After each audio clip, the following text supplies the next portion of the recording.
Bon, eh bien...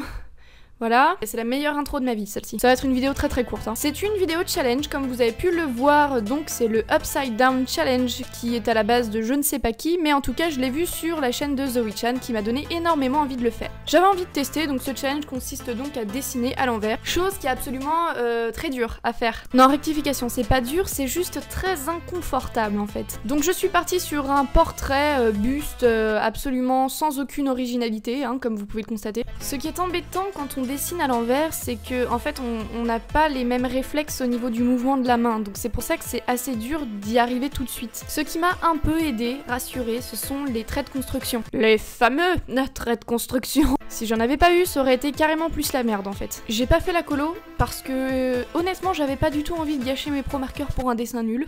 Et comme les pro marqueurs ça coûte une blinde, voilà. Alors, pause. Avant même d'avoir terminé le dessin, je savais qu'il y avait à avoir des problèmes sur la poitrine, sur les yeux, mais aussi sur les épaules et sur la forme du visage, ça j'en étais certaine. En fait je me suis rendu compte d'un truc assez con, c'est que quand on n'est pas à l'aise, on n'arrive pas à faire quelque chose d'original parce que justement on n'arrive pas à le faire. Bien qu'on puisse avoir toute l'imagination du monde, si on n'est pas à l'aise à le faire, on n'y arrivera pas. Si déjà, en dessinant à l'envers, j'arrive pas à faire quelque chose de basique, alors qu'est-ce que ce sera si j'essaye de rajouter de l'originalité? Regarde le chapeau, il ressemble à rien quoi. Donc maintenant je vous comprends un peu mieux quand je vous demande de mettre un petit peu d'originalité, que c'est extrêmement difficile pour vous parce que si vous débutez, vous n'êtes pas forcément à l'aise avec le dessin encore. L'heure de la révélation va arriver. Est-ce que j'ai réussi? Est-ce que j'ai échoué mon challenge? Ce sera à vous de me le dire.